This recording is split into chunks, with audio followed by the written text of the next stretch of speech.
ঈদ মোবারক সবাইকে। আপনাদের সামনে হাজির হয়ে গেছি আমি রেজওয়ানুজ্জামান, আর আমরা আজকে হাজির হয়েছি চ্যাম্পিয়নের গল্প নিয়ে। পোলার আইসক্রিম নিবেদিত চ্যাম্পিয়নের গল্প। আর আমাদের সঙ্গে আছেন একজন চ্যাম্পিয়ন ক্রিকেটার, বাংলাদেশের বর্তমান ওয়ানডে দলের অধিনায়ক মেহেদী হাসান মিরাজ। তাকে পরিচয় করিয়ে দেওয়ার আলাদাভাবে কোনোই প্রয়োজন নেই, সবাই চেনেন। স্বাগত জানাচ্ছি, ঈদ মোবারক। এবং মিরাজকে পরিচয় করিয়ে দেওয়ার আগে একটু বলে নিতে চাই, মিরাজকে দেখেই বোঝা যাচ্ছে যে খুব সম্প্রতি তিনি আসলে ওমরা করে এসেছেন, এবং বাংলাদেশ পাকিস্তানকে হারানোর পরের দিনই তিনি গিয়েছিলেন সৌদি আরবে মক্কায়, এবং ঈদের আগের দিন ফিরেছেন। ঈদ মোবারক মেহেদী হাসান মিরাজ। এবারের ঈদটা কেমন কাটছে? পাকিস্তানকে হারানো, সঙ্গে আবার যদি বলি এই যে ওমরা করে আসার আত্মতৃপ্তি, সব মিলে কেমন লাগছে? না, শুরুতেই ঈদ মোবারক রেজন ভাই। আর আপনি যেটা বললেন যে ওমরায় গিয়েছিলাম, হ্যাঁ অনেক আগে থেকেই প্ল্যান ছিল যে রমজানের ভিতরে ওমরায় যাব, বাট অনেক খেলা ছিল, এর জন্য পারিনি। বাট পাকিস্তানের সাথে যেদিনকে লাস্ট ম্যাচটা ছিল ওদিনকে রাতে আমি ফ্লাই করেছি, খেলা শেষ করেই বাসায় এসেছি, এসে 1 থেকে 1.5 ঘন্টার ভিতরেই গিয়েছি। খুবই ভালো ছিল এই সফরটা আমার জন্য, কারণ অনেক দিন ধরে ইচ্ছা ছিল বাট যাওয়া হচ্ছিল না এত ব্যস্ত থাকার কারণে। অবশেষে ইনশাল্লাহ আলহামদুলিল্লাহ আল্লাহর ঘরে গিয়েছিলাম। মানে আমার একটা ব্যক্তিগত কৌতূহল যে প্লেয়াররা অনেক ওমরা যান, মানে এটা কেন? মানে মেন্টাল স্ট্রেসটা দূর করার জন্য কি মানে মক্কায় যান, মানে ওমরা করেন, নাকি আসলে ওখানে গেলে আসলে নতুন চিন্তাগুলো আসে? মানে এটা আমার খুব জানার কৌতূহল ব্যক্তিগত। অনেকেই প্লেয়াররা যান এবং অনেকেই এই রোজাতেও গিয়েছেন। হ্যাঁ, না একটা জিনিস কি যে অ্যাজ এ মুসলিম হিসাবে আমার কাছে মনে হয় পৃথিবীর আপনি যেখানেই যান না কেন সবচেয়ে পবিত্র স্থান মক্কা মদিনা, এবং ওইখানে গেলে আলাদা একটা শান্তি পাওয়া যায়। এবং আমার কাছে মনে হয় যে যে গিয়েছে সেইটা ফিল করে, এবং আমার কাছে মনে হয় যে যায় সে বারবারই যেতে চায়। একদমই তাই। এবং ওখানে গেলে যে আসলে মনের প্রশান্তি, সেটা আসলে না গেলে বোঝানো যায় না। আমি গিয়েছি, দেখেন যে এত পরিমাণে মানে মানুষজন এসেছে সারা ওয়ার্ল্ড থেকে। আমার কাছে মনে হয় না যে এরকম মানুষ যে কোনো একটা পার্টিকুলার একটা রিজনের জন্য যায়, যে জিনিসটা মুসলিম উম্মারা যেটা মক্কা শরীফে যায়, মদিনাতে যায়, এবং তারা যেভাবে ওখানে ইবাদতে মগ্ন থাকে, এটা একটা আনবিলিভেবল। এবং আমি নিজে দেখে এসেছি এবং আমিও ছিলাম প্রায়, আমার কাছে মানে এটা অন্যরকম একটা ফিলিংস কাজ করাচ্ছিল। যেটা বলছিলাম যে এবারের ঈদটা কি একটু অন্যরকম কিনা, যে পাকিস্তানকে আমরা হারালাম দেশের মাটিতে আবারও, মানে একটা চ্যালেঞ্জ ছিল বাংলাদেশ ওয়ানডেতে কেমন করে কামব্যাক করে। মানে আপনার জন্য ঈদটা একটু অন্যরকম কিনা? হ্যাঁ অবশ্যই, আমরা তো লাস্ট ওডিআই অনেক দিন ধরে একটু স্ট্রাগল করছিলাম, আপনারা জানেন। এবং আমার কাছে মনে হয় যে লাস্ট 2টা সিরিজ আমরা জিতেছি back to back, West Indies এবং পাকিস্তান, এবং আমাদের জন্য অনেক অনেক ইম্পর্টেন্ট ছিল, বিশেষ করে র্যাঙ্কিংয়ের বিষয়টা নিয়ে। কারণ পাকিস্তান তো 4 নাম্বার টিম, সো ওদের সাথে সিরিজ জেতাতে আমাদের পয়েন্ট টেবিলটা একটু ভালো হয়েছে। আর আমার কাছে মনে হয় যে ওভারঅল হ্যাঁ আমাদের প্লেয়াররা অনেক ভালো ক্রিকেট খেলেছে এবং সবাই অনেক ছন্দে ছিল, এই জিনিসটা খুব ভালো ছিল টিমের ভিতরে। ক্যাপ্টেন হিসেবে কেমন মানে ফিল লাগছে যে এই দলটাকে নেতৃত্ব দিতে পেরেছেন? এবং একটা কঠিন সময়ে আপনি নেতৃত্ব নিয়েছিলেন, আসলে নানা ধরনের আলোচনা সমালোচনাও ছিল। প্রায় 7-8 মাস হয়ে গেছে আপনার 1 বছরের মেয়াদের এখন পর্যন্ত। মানে ক্যাপ্টেন হিসেবে কেমন ফিল করছেন মানে আপনি? হ্যাঁ অবশ্যই, যখন আমাকে ক্যাপ্টেন্সিটা দেওয়া হয়েছিল টাইমিংটা আমার জন্য একটু খারাপ ছিল, কারণ সিচুয়েশন সব আমার অনুকূলে ছিল না। এবং আমার কাছে মনে হয় যে তখন আমার জন্য অনেক টাফ সময় ছিল, এবং তারপর আমি ভালো করতে পারিনি, বিশেষ করে টিমও রেজাল্ট করেনি। সো আমার কাছে মনে হয় যে ওই সিচুয়েশনটা অনেক একটা মানে এক্সপিরিয়েন্সও হয়েছে, কারণ খারাপ সময়ের পরে আমি বিশ্বাস করি ভালো সময় আসবে, হয়তো সেই জিনিসটা এসেছে। আর এখন যেহেতু সামনে অনেক ওডিআই ম্যাচ আছে, সো আমরা যদি সবাই একসাথে খেলতে পারি এটা অবশ্যই আমাদের টিমের জন্য ভালো হবে। মানে কঠিন সময়ে আপনি আসলে সাহসটা কোথা থেকে পেয়েছেন? মানে কে আপনাকে সবচেয়ে বেশি আশা দেখিয়েছে কিংবা আস্থা দিয়েছে? প্লেয়াররা, নাকি ফ্যামিলি, নাকি অন্য কেউ? না অবশ্যই কঠিন সময় তো সবাই আমাকে সাপোর্ট করেছে, এটা আমার কাছে খুব ভালো লেগেছে। বিশেষ করে ফ্যামিলি মেম্বাররা তো অবশ্যই সাপোর্ট করেছে, এবং আপনি যদি বলি টিমমেট থেকে যদি বলি যারা সিনিয়র প্লেয়ার ছিল তারা আমাকে অনেক সাপোর্ট করেছে পিছন থেকে, এবং আমাকে অনেক ধরনের গাইড করেছে। এই জিনিসটা আমার কাছে খুব ভালো লেগেছে। সো এটা মানে দেখেন যে খারাপ সময়টা কিভাবে পার করতে হবে, এটা তো যারা সিনিয়র প্লেয়ার অনেকদিন বাংলাদেশ টিমের লিড দিয়েছে এবং ভালো করেছে তারা এই জিনিসটা ভালো জানে। সো আমার ওই সময় জিনিসটা আমার কাছে খুব ভালো লেগেছে। তারপরেও কি কোনো ঘটনা কিংবা কারো কোনো কথা কি আপনি বলবেন যেটা আপনাকে আসলে এখনো মনে হয় যে ক্যাপ্টেন হিসেবে পারফর্ম করতে, দলকে নেতৃত্ব দিতে সাহস দেয়? কারো কথা কি মনে পড়ে এই হ্যাঁ, অবশ্যই। আপনি দেখেন যে যখন আমি স্ট্রাগল করেছিলাম তখন মাশরাফি ভাই আমাকে ফোন দিয়েছিলেন এবং তিনি আমাকে অনেক সাহস দিয়েছেন এবং বলেছেন যে যে বাংলাদেশ টিমে ক্যাপ্টেন্সি করা অতটা ইজি নয়, বাট এখানে চ্যালেঞ্জ নিয়ে করতে হবে। মুশফিক ভাই আমাকে অনেক ধরনের গাইড করেছে, বিকজ লাস্ট 2টা সিরিজ যখন হেরেছিলাম তখন আমি একটু হতাশা ছিলাম এবং তিনি আমাকে ফোন করেছিলেন এবং টিমে কিভাবে ভালো করতে হবে বিভিন্ন ধরনের সাজেশন দিয়েছেন এবং স্টিল সবসময় দেয়। ওকে, তার মানে মাশরাফি, মুশফিক মানে সিনিয়র প্লেয়ার আপনাকে সাপোর্ট দিচ্ছে এখনও, আপনি সেটা মনে করেন। সামনের বছরটা কিংবা এই বছরটা আসলে খুবই গুরুত্বপূর্ণ, 2026 এবং 27 যেহেতু ওয়ানডে বিশ্বকাপ সামনে আসছে, আপনি নিজের এবং দলের কোনো গোল সেট করেছেন কিনা? দেখেন যে যেহেতু এবার আমাদের অনেক বেশি ওডিআই ম্যাচ আছে, আমাদের প্ল্যানিংটা এভাবেই থাকবে যে আমরা যতটা ট্রু উইকেটে খেলতে পারি, অ্যাট দ্য সেম টাইম আমাদের রাখতে হবে যে আমাদের কিন্তু পয়েন্টটাও অনেক ইম্পর্টেন্ট। সো অলরেডি আমরা ওইভাবে স্টার্ট করছি, প্ল্যানিং করছি এবং যেহেতু 27-এর ওয়ার্ল্ড কাপ আছে, ম্যাক্সিমাম প্লেয়াররা যেন একটা পজিশনে খেলে এবং যার যার পজিশনে সে যেন ওইখানে ম্যাক্সিমাম ম্যাচ খেলে, তখন একটা এক্সপিরিয়েন্স হবে। সো আমরা ওইভাবে চেষ্টা করছি যে প্রত্যেকটা প্লেয়ারকে মানে ম্যাক্সিমাম সুযোগ দেওয়ার জন্য। আচ্ছা, মানে তারপরেও যে আপনার গোলটা কি আছে কিনা, যে এতগুলো ম্যাচ আমি জিততে চাই, এত রান করতে চাই, উইকেট নিতে চাই, কিংবা ওয়ার্ল্ড কাপে যে বাংলাদেশকে এই জায়গায় দেখতে চাই, ওয়ার্ল্ড কাপ শুরুর আগেই বলি কিংবা টুর্নামেন্ট শুরু, কারণ খুব বেশি ব্যতিক্রম না হলে আপনিই বাংলাদেশকে ওয়ার্ল্ড কাপে নেতৃত্ব দেবেন, এটা তো আমরা বিশ্বাস করি। আপনি যেটা বললেন যে আমরা কিন্তু ওয়ার্ল্ড কাপে সবসময় দেখেন আমরা ওইরকম একটা ভালো রেজাল্ট করতে পারি না এবং আমরা যদি সিরিজগুলো দেখি আমরা অনেক সময় সিরিজ জিতি, বাট ওয়ার্ল্ড কাপে যে আমাদের অনেক স্ট্রাগল করতে হয়, কিংবা কোনো টুর্নামেন্টে যে স্ট্রাগল করতে হয়, এটার রিজনটা হলো যে আমরা যে পরিমাণে আমাদের ম্যাচ খেলা দরকার, কম্পিটিশন, এবং আপনি দেখেন যে নকআউট সিস্টেম থাকে, একটা টিমের সাথে একবারই খেলা থাকে। সো একটা সিরিজে কিন্তু আপনি 3টা ম্যাচ সুযোগ পাচ্ছেন, মানে ভুল করলে শুধরানোর সুযোগ আছে, বাট আপনি যখন টুর্নামেন্ট খেলতে যাচ্ছেন তখন কিন্তু আপনি একটা টিমের সাথে একটা ম্যাচই থাকে, ওখানে কিন্তু আপনার ভুল করলে আর সুযোগ নেই শুধরানোর। সো আমার কাছে মনে হয় যে এটা স্টার্টটা করা উচিত, আমাদের মেন্টালিটি আরও স্ট্রং হওয়া উচিত এবং প্রত্যেকটা প্লেয়ারের মানে এমনও হয়েছে যে ওয়ার্ল্ড কাপে যে কিন্তু অনেক সময় অনেক ধরনের চেঞ্জ হয়েছে, ব্যাটিং অর্ডার বলেন, মানে টিম কম্বিনেশন বলেন, এরকম অনেক সময় হয়েছে।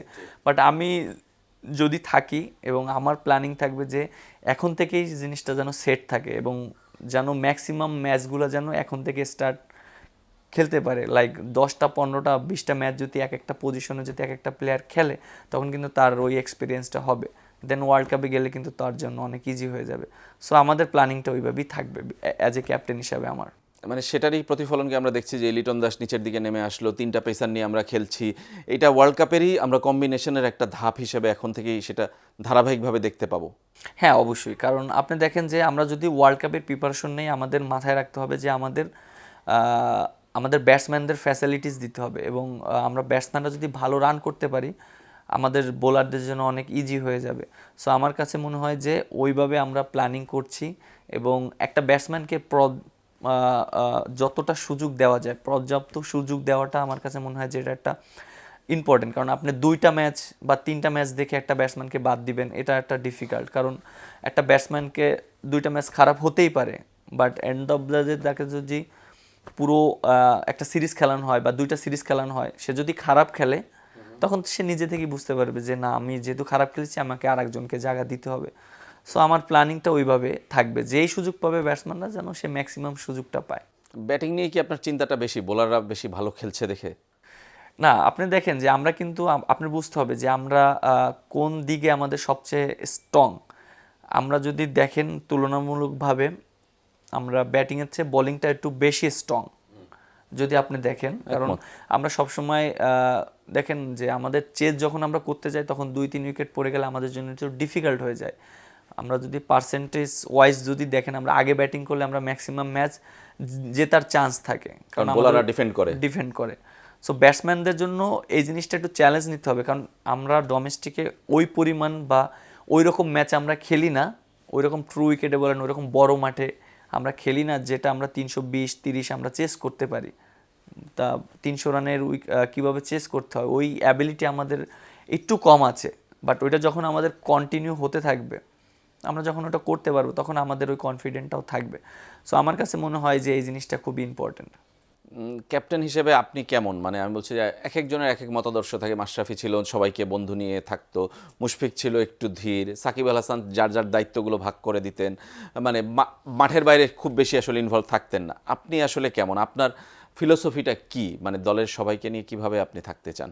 না, একটা টিম করতে গেলে অবশ্যই সবাই একসাথে থাকাটা খুব ইম্পর্টেন্ট, এটা আমি মনে করি। আর আপনি টিম ওয়াইজ যদি একসাথে থাকেন, টিম রেজাল্ট করা সম্ভব। আর অ্যাজ এ ক্যাপ্টেন হিসাবে যে আমাদের টিমে যে প্লেয়ারগুলো আছে, অনেক সিনিয়র প্লেয়ার আছে, অনেক সময় আমাকে বিভিন্ন টাইপের কথা বলে, আমি চেষ্টা করি যে নেওয়ার জন্য। কারণ কেন, সে জিনিসটা টিমের ভালোর জন্য সব সময় বলে। অনেক সময় আমার প্ল্যানিং থাকে, হ্যাঁ আমি যে প্ল্যানিংয়ে আগাচ্ছি, অনেক সময় আমি আমার প্ল্যানিংয়ে আগাই। সো জিনিসটা হলো কি, সবাই যখন আমরা একসাথে থাকি তখন দুই একটা ইনফরমেশন টিমের বেটারমেন্টের জন্য অনেক সময় নিতে হয়, এবং এটা প্রত্যেকটা ক্যাপ্টেনই নেয়, এটা শুধু আমি না, প্রত্যেকটা প্লেয়ারই মানে অন্য প্লেয়ারদের কাছ থেকে পরামর্শগুলো নেয়। না। এটা আমি মাশরাফি ভাইকেও দেখেছি যখন উনি ক্যাপ্টেন ছিল, আমিও মাশরাফি ভাইকে আমি অনেক ধরনের কথা বলেছি, তখন তো আমি অনেক মানে মাত্র ন্যাশনাল টিমে ঢুকেছি। আমার কাছে মনে হয়েছে যে এইভাবে এই ফিল্ড সেট আপে করলে মনে হয় ভালো হয়, সে নিয়েছেও। সো এর মানে এ না যে জিনিসটা মনে করেন যে না, অবশ্যই মানে একটা টিম হিসেবে সবাই মিলে খেলা।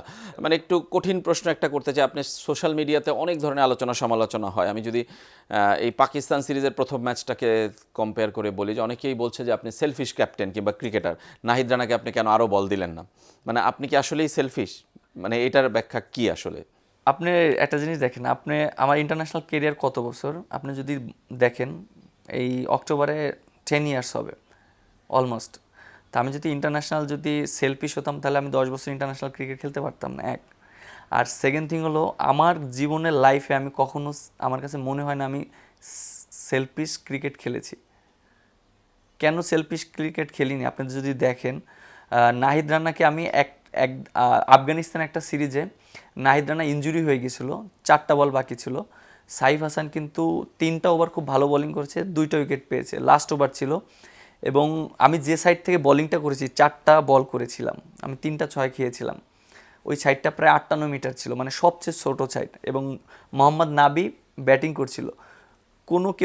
কখনো কেউ নিজের কেরিয়ার কথা চিন্তা করবে? আমি যদি সেলফিশ হতাম, আমি সাইফকে বলটা দিয়ে দিতাম যে আমি নিজে বাঁচার জন্য, সাইফ তুমি বলটা করো, কিন্তু তা করিনি। কিন্তু আমি নিজে সামনে এসেছি, কারণ হ্যাঁ আমি জানি যে আমার 1 ওভার বাকি আছে, আমি মেইন বলার, আমি কেন সাইফকে আমি দিব ওই সিচুয়েশনে?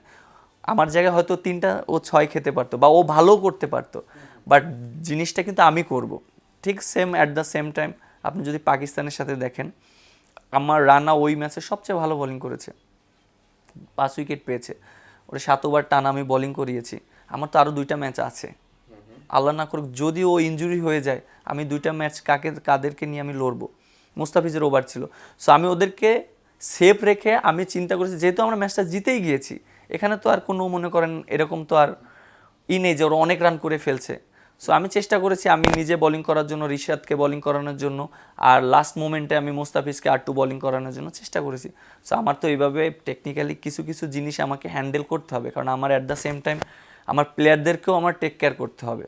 টিমের ভিতরে কোন প্লেয়ার কীভাবে খেলবে তাদেরকে আমার দেখাশোনা করে, এটা অ্যাজ এ ক্যাপ্টেন হিসাবে আমার কাছে মনে হয় যে এটা যদি সেলফিশ হয়, সেলফিশ, টিমের ভালোর জন্য, আমি টিমের জন্য করছি।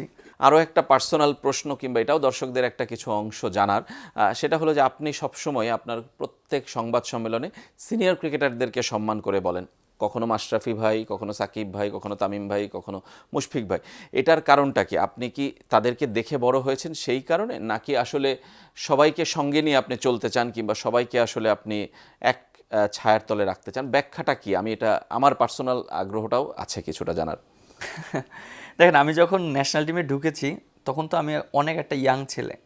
আপনি যদি দেখেন যে 2016 সালে আমি ন্যাশনাল টিমে ঢুকেছি, তখন আমি সিনিয়র সব প্লেয়ারকেই পেয়েছি, এবং তারা সবসময় আমাকে সাপোর্ট করতো।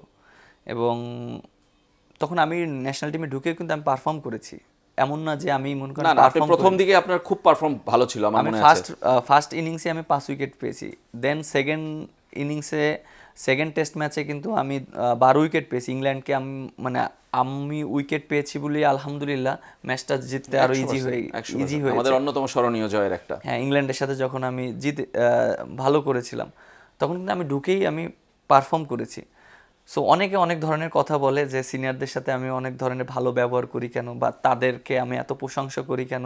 তেল দেন কিনা আমি সহজ বাংলায় বলে দিলাম। ভাই আমি তো অ্যাজ এ পারফর্মার, আমি যদি পারফর্মার না হতাম তাহলে তো আমি তেল দিয়ে টিমে খেলতাম মনে করেন 10 বছর। এটা কি সম্ভব? আপনি কি বিশ্বাস করেন যে না। তেল দিয়ে 10 বছর ইন্টারন্যাশনাল ক্রিকেট খেলা সম্ভব? না, সম্ভব কখনো না, So, আমি তো আলহামদুলিল্লাহ আমি এটা বিলিভ করি এবং আমি এটাকে মানে কৃতজ্ঞতা স্বীকার করি আল্লাহর কাছে যে আমি পারফর্ম করি, এর জন্য আমি খেলি। আর আমি সবসময় চেষ্টা করি যে পারফর্ম করেই ক্রিকেট খেলতে। যেদিনকে আমার কাছে মনে হবে যে না আমি পারছি না, সেটা হতে পারে কালকে আমি বলবো যে আমার দ্বারা হচ্ছে না, আরেকজনকে দিলে জিনিসটা বেটার হবে দেশের জন্য বা টিমের জন্য, বেটারমেন্টের জন্য। সো আমার কাছে মনে হয় যে তাদের সাথে আমার একটা খুব ভালো একটা আন্ডারস্ট্যান্ডিং ছিল। সবাই আমাকে অনেক বেশি আদর করতো এবং আমাকে সবসময় সবাই সাপোর্ট করতো। তাহলে কেন আমি তাদের কথা বলবো না? আর যেহেতু তারা লিজেন্ডারি প্লেয়ার, আমি বাংলাদেশ টিমে তাদেরকে দেখে বড় হয়েছি, ছোটোবেলা থেকে তাদের খেলা দেখেছি টিভিতে। যখন তাদের সামনে আমি খেলছি তখন তো আমার নিজের ভিতরে ওই ফিলিংসটা কাজ করে। আর তাদের অর্জন তো কেউ ভুলতে পারবে না, অবশ্যই তাদের অর্জন অনেক বেশি বাংলাদেশের ক্রিকেটের জন্য। ব্যাখ্যাটা আমি পেলাম এবং আমিও সন্তুষ্ট। একটু এক কথায় জানতে চাই যে 5 জন সম্পর্কে আপনার ইটা কি? আমি মাশরাফি বিন মুর্তজা, তামিম ইকবাল, মুশফিকুর রহিম, মাহমুদুল্লাহ রিয়াদ, সবার কথাটাই জানতে চাই। আপনি একটু একজন সাকিব আল হাসান, আপনি যদি বলেন যে মাশরাফিকে আপনি কেমন ব্যাখ্যা দিবেন, মানে মাশরাফি কেমন প্লেয়ার? 5 জন সম্পর্কেই আমি মাশরাফি ভাই সবসময় প্লেয়ারদেরকে সাপোর্ট করতেন, মানে এক হয়ে সবাইকে এক করে রাখতেন এবং একটা সুন্দর একটা বন্ডিং তৈরি করতেন টিমের ভিতরে। সাকিব আল হাসান গ্রেট প্লেয়ার, মানে লিজেন্ডারি প্লেয়ার। আচ্ছা, মুশফিকুর রহিম? মুশফিক ভাই ডেডিকেটেড প্লেয়ার, এরকম বাংলাদেশে মনে হয় না ওনার মতন ডেডিকেটেড প্লেয়ার বাংলাদেশে কখনো আসবে। তামিম ইকবাল? তামিম ভাই আমার কাছে মনে হয় যে ওনার যে যতটা অ্যাবিলিটি ছিল উনি আরও বেশি করতে পারতেন, বাংলাদেশের হয়ে আরও অনেক বেশি অর্জন করতে পারতেন। আমার কাছে মনে হয় ওনার ওই ক্যাপেবল ছিল বাংলাদেশের হয়ে 10,000 রান করার। মাহমুদুল্লাহ রিয়াদ? আমার কাছে মনে হয় এই লোকটা একটু আনলাকি ছিলেন বাংলাদেশ ক্রিকেটের জন্য, কারণ তিনি অনেক স্যাক্রিফাইস করেছেন বাংলাদেশ ক্রিকেটের জন্য এবং আমার কাছে মনে হয় ওনার মতন স্যাক্রিফাইস বাংলাদেশ ক্রিকেটে কেউ করেনি, কারণ বিভিন্ন পজিশনে খেলেছে টিমের প্রয়োজনে, প্রত্যেকটা জায়গা উনি ছেড়েছে, স্যাক্রিফাইস করেছে, এটা আমি দেখেছি। আচ্ছা, 5 জন সম্পর্কে আমরা ধারণা পেলাম। আমরা একটু পরের বিষয়ে যেতে চাই। এটাও কন্ট্রোভার্সি নিয়ে, এই পাকিস্তান সিরিজে সালমান আগার রান আউট, এটা নিয়ে আপনাকে অনেক ধরনের কথা শুনতে হচ্ছে। কেউ বলছে ক্রিকেটের স্পিরিটের পক্ষে বিপক্ষে। আপনি যখন ঘটনাটা ঘটেছে, আমি এখনও বিশ্বাস করি যে এটা খুব তড়িৎ গতিতে ঘটেছে, তখন আসলে এটা আপনি ফিল করতে পারেননি, কিন্তু আউট হয়ে যাওয়ার পরে কি তাকে ফিরিয়ে আনতে পারতেন কিনা এই প্রশ্নটাও সামনে রয়েছে।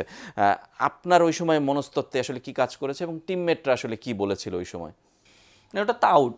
আমি তো আউট নিয়ে কোনো প্রশ্ন নেই, আউট নিয়ে কোনো প্রশ্ন নেই, মানে ক্রিকেটের আইনে লিগ্যালি। আচ্ছা, ওই মোমেন্টামটা আমি হ্যাঁ, মোমেন্টামটা একটু আমরা ওই মোমেন্টামটা হয়েছে যে জিনিসটা, যে ওই মোমেন্টামে আমাদের একটা উইকেট দরকার ছিল, টিমের খুবই প্রয়োজন ছিল, কারণ আপনার অলমোস্ট ওরা 90-100 রানের একটা পার্টনারশিপ দিচ্ছিল।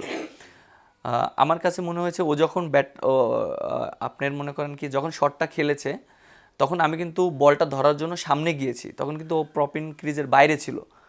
ও কী করেছে, আমাকে সামনে চলে এসেছে। এটা একটা টেকনিক্যালি একটা মানে নন স্ট্রাইক ব্যাটসম্যান সবসময় এটা ফলো করার চেষ্টা করে, কারণ একটা সোজা যখন বল আসে তখন ও যদি সামনে চলে যায় বলটা মিস হয়ে যাওয়ার চান্স থাকে, কারণ বলটা ধরতে পারে না, তখন কিন্তু সিঙ্গেল হয়ে যায়। এটা আমি অ্যাজ এ ব্যাটসম্যান হিসেবে আমি থাকলেও এই টেকনিকটা আমিও খাটাই যখন নন স্ট্রাইকে আমি থাকি। পপিং ক্রিজে সোজা থাকার চেষ্টা করি, বেশি ওয়াইড না, বলারের সোজা, তখন হয় কি সিঙ্গেল হয়, ইজি হয়ে যায়। তো যখন ও শটটা খেললো তখন আমার মাথায় তো ওইভাবেই আছে যে ও সামনে চলে আসে, তখন কিন্তু আমি কিন্তু পা দিয়ে বলটা ঠেকিয়েছি, দেখবেন টিভিতে, এবং আমি কিন্তু বলটা কিন্তু আমার পায়ে লেগেছে। আমি কিন্তু ওকে মানে বেসিক্যালি রান আউট করার জন্যই কিন্তু সামনে গিয়েছি, কারণ আমি দেখেছি ও বাইরে ছিল, ও ক্রিজ থেকে বাইরে ছিল, ভিতরে আসেনি। সো আমি ওই মোমেন্টটা আমি ওইভাবেই গিয়েছি রান আউট করার জন্য, কিন্তু যখন আমি ধরতে পারিনি, পা দিয়ে যখন বলটা ধরেছে বলটা নিচে ছিল, তখন কিন্তু ও কিন্তু নিজে কিন্তু সেভ করতে চাইলে কিন্তু পারতো, বাট ও যখন বলটা আমাকে দিতে চেয়েছিল, বাট ও যদি বলটা ধরে আমাকে দিত আমি কখনোই রান আউট করতাম না। আচ্ছা, আর আপিলও করতাম না, কিছুই করতাম না। বলটা যখন ধরে আমাকে দিত, বাট ও তো বল ধরতেই পারেনি, ও তো জাস্ট নিচু হয়ে, ও তো তখন নিচু হয়েছে, তখন তো আমি তো বলটা ধরে তখন আমি রান আউটের চিন্তা করেছি, কিন্তু আমার মাইন্ড কিন্তু প্রথম থেকেই ছিল রান আউট করার উদ্দেশ্য ছিল। মানে এমন না যে ওই মোমেন্টে আমি রান আউটটা করেছি, এরকম না, ফার্স্ট থেকেই ছিল। যখনই শটটা খেলেছে, যখনই আমি দেখেছি পপ ইনক্রিজের বাইরে চলে গিয়েছে, তখনই কিন্তু আমি আটকিয়ে বলটা আটকানোর চেষ্টা করছি এরকম ধরে, বা আমি নিচু হতে পারিনি কারণ ও তো সামনে আমার, যদি আমি নিচু হতে পারতাম ও ধরে মেরে দিতাম। আচ্ছা, তার মানে আপনি ও রান নেওয়ার জন্যই এগিয়ে গিয়েছিল, আপনিও রান আউট করার জন্যই চেষ্টা করেছিলেন, সেখানে আপনি সফল। মানে এখানে স্পিরিট কিংবা লাস্ট মোমেন্টে কিন্তু ও ও চিন্তা করেছে যে যেহেতু বলটা মানে ও পারেনি, তখন ও ওই মোমেন্ট টাইমটা করেছে। আপনি দেখবেন ও কিন্তু রিয়্যাক্ট করেছে মাঠের ভিতরে। জি, ও কিন্তু কেন রিয়্যাক্ট করেছে জানেন? ও জানতো এটা আউট হয়েছে, কারণ ও উইকেটের বাইরে, হুম হুম হুম, কারণ ও বলটা ধরেনি। ও যদি বলটা ধরে, আমি আবার বলছি, ও যদি বলটা আমাকে দিত, আমি কখনোই রান আউট করতাম না, বা আমি আপিলও করতাম না। ও তো বাইরে থেকে ও চেষ্টাও করেনি নিজেকে সেভ করার জন্য। তা আমি কেন টিমের প্রয়োজনে, আমি কেন, তাহলে আমার ইন্টেনশন তো প্রথম থেকেই ঠিক ছিল ওকে রান আউট করার জন্য। এমন না যে মনে করেন ওই মোমেন্টে যাই চিন্তা হয়েছে, না, ও যখন শট খেলেছে তখন থেকে আমার চিন্তা ছিল, কারণ ও অনেক সামনে চলে গিয়েছে। আচ্ছা, মানে পরবর্তীতে গিয়ে এই বিষয়ে আপনাকে অনেক শুনতে হয়েছে নিশ্চয়ই, মানে আমি প্লেয়াররা নিশ্চয়ই আপনার পক্ষে না, ছিল, সবাই আমাকে অনেক সাপোর্ট করেছে, আমার কাছে খুব ভালো। প্লেয়াররা সবাই আপনার পক্ষে ছিল, আমি হ্যাঁ, জানি। সবাই অনেক সাপোর্ট করছে। ইভেন্ট আমি দেখেছি সোশ্যাল মিডিয়া, যদি আপনারা যারা আছেন, সাংবাদিক ভাইয়েরা যারা আছেন, প্রত্যেকটা মানুষ পজিটিভ কথা বলেছে, এবং কয়েকজন নেগেটিভ কথা বলেছে। অনেক ক্রিকেটাররা বলেছে, পাকিস্তানি, ইন্ডিয়ারও কয়েকজন বলেছে। এখন আমি জানি না তারা কোন সেন্সে বলেছে, এবং তারা আদৌ কি চিন্তা ভাবনায় করেছে অ্যাজ এ একটা প্লেয়ার হিসাবে, আমি জানি না। মানে সেটাও আসলে একটা রহস্যের ব্যাপার, কিন্তু আইনগতভাবে আপনাকে আসলে কোনোভাবেই আপনাকে আমি একটা কোশ্চেন করি, জি, এর চেয়েও তো অনেক মানে অনেক খারাপ ধরনের আউট হয়েছে ওয়ার্ল্ড ক্রিকেটে, হয়েছে না? হয়েছে। রিসেন্টলি যদি আপনি দেখেন, আমি চোখের সামনে দেখেছি মুশফিক ভাই একটা আউট হয়েছে, তো ওই টিমে তো অনেক লিজেন্ড প্লেয়াররা ছিল, তাহলে ওইটা কিভাবে আপনি দেখবেন আমাকে বলেন? না, Even আপনি ইন্ডিয়াতে আমি দেখেছি অ্যাশুইনও কিন্তু ওকে ওই যে স্টাম্প আউট করেছে, আউট হয়েছে না এরকম, হয়েছে। তাহলে ওইটা আপনি কিভাবে দেখবেন? আপনি রুলস যখন আসে, অবশ্যই এটা রুলস, এটা আপনার ফলো করতে হবে ক্রিকেটে, তাহলে কেন না হলে তো রুলস দিত না।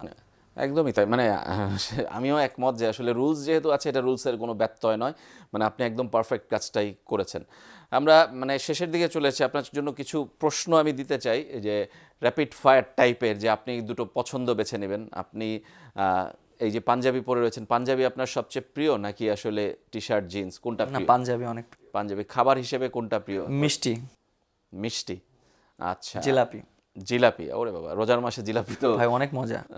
কিন্তু আপনি প্লেয়ার হিসেবে কি সেটা অ্যাফোর্ড করতে পারেন? হ্যাঁ, এখন এই যে রোজার মাসে খাচ্ছি, খাচ্ছেন, আবার পরবর্তীতে আবার হার্ড ওয়ার্ক করতে হচ্ছে। আবার হার্ড ওয়ার্ক করে নিতে হবে। এমনিতে পছন্দ হিসাবে ক্রিকেটের বাইরে কোন খেলা সবচেয়ে বেশি পছন্দ? ক্রিকেটের বাইরে ক্রিকেট তো পছন্দ, এটা নিয়ে তর্ক করে লাভ নেই। আমার যেমন ক্যারাম বোর্ড অনেক ভালো লাগতো, ক্যারাম বোর্ড অনেক ভালো লাগতো। আমি ভালো খেলতাম ক্যারাম বোর্ড। ক্যারাম বোর্ড অনেক ভালো খেলতেন, মানে তারপর এলাকায় গুলি গুলি খেলতাম, অনেক ভালো আমারই ছিল। আচ্ছা, তাই? মানে এটা কি খুলনাতে থাকতে? হ্যাঁ, খুলনাতে ছোটবেলায় গুলি খেলতাম, খুব ভালো লাগতো। তার মানে একটা বিরল প্রতিভা সম্পর্কে আপনার জানা গেলো, সেই কারণে কি আঙ্গুলের জোরটা একটু বেশি কিনা? না না, সেজন্য না। আচ্ছা, আর এমনিতে যেটা বলছিলাম যে ডেস্টিনেশন, কোথাও বেড়াতে গেলে কোথায় সেটা ভালো লাগে? মক্কা মদিনা, মাত্র ঘুরে আসলাম। না, সেটা তো একটা, আর যদি আরেকটা অপশন বেছে নিতে বলি? ইউনিক জায়গা যদি ঘুরতে বলি, অবশ্যই আপনার আমার দেশের বাড়ি গেলে আমার কাছে খুব ভালো লাগে। মানে খুলনায়? খুলনা বরিশাল দুই জায়গায়, দুই জায়গাতেই? আচ্ছা, খুবই ভালো লাগে, কারণ আমার শৈশবের অর্ধেক সময় দুই জায়গায় বেশি কেটেছে, খুলনা বরিশাল। যদি ক্রিকেটের কথায় আসি, যে ক্রিকেটে ব্যাটিং না বোলিং, কোনটাকে আপনি বেছে নিতে এক নম্বর পছন্দ করেন? বোলিং।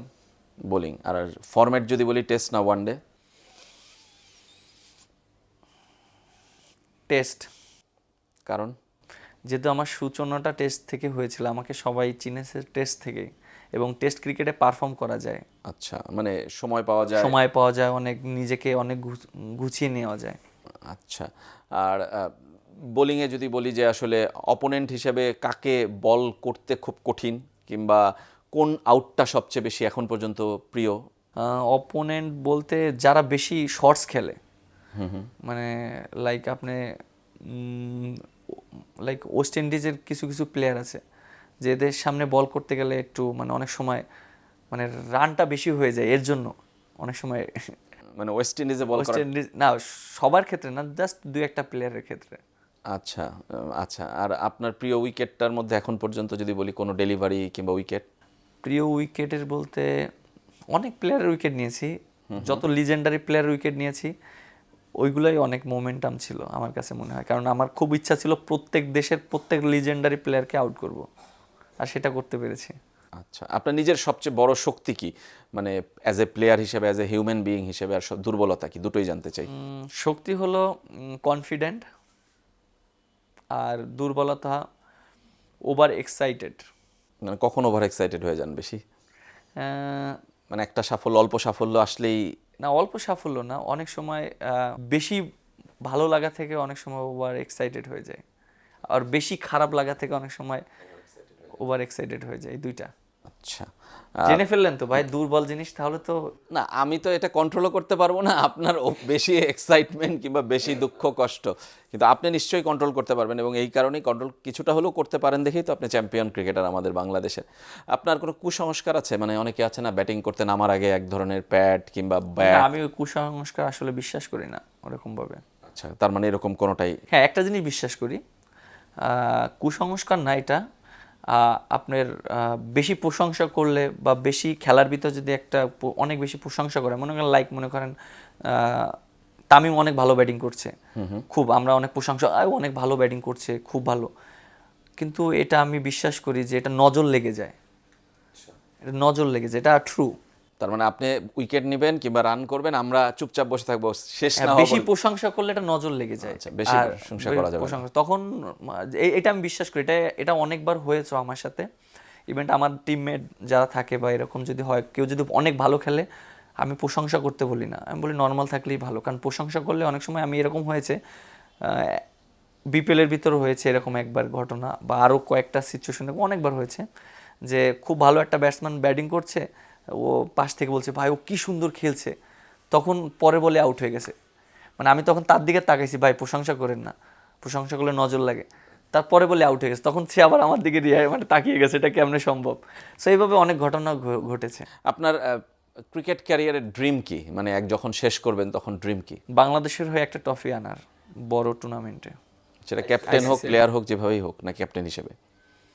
অবশ্যই ক্যাপ্টেন হিসেবে থাকলে তো অবশ্যই বেশি ভালো লাগবে, আর সেটা যদি না হয় প্লেয়ার হিসেবে থাকলে কেরিয়ার শেষে। আচ্ছা, ক্যাপ্টেন হিসেবে হতে হলে তো আগামী কয়েক বছরের মধ্যেই, 4-5 বছরের মধ্যেই হতে হবে, এবং আপনাকে ফর্ম ধরে রাখতে হবে ক্যাপ্টেন্সি থাকার জন্য। ইনশাআল্লাহ। মানে সেটা সম্ভব বাংলাদেশের এই দলকে নিয়ে? আমি এটা বিশ্বাস করি, অবশ্যই বাংলাদেশ টিম যদি আমরা সবাই এক হয়ে ক্রিকেট খেলে এটা সম্ভব, কারণ আমি কেন এই কনফিডেন্ট আমি কেন পাই, 83 ওয়ার্ল্ড কাপ আপনি তো জানেন, ইন্ডিয়া চ্যাম্পিয়ন হয়েছিল, তখন তো ওই রকম টিমই ছিল না। না না, ওয়েস্ট ইন্ডিজে চ্যাম্পিয়ন হওয়ার কথা ওইবার, ওয়েস্ট ইন্ডিজ চ্যাম্পিয়ন হওয়ার কথা, তখন তো আমার জন্মও হয়নি, জাস্ট আমি শুনেছি, দেখেছি।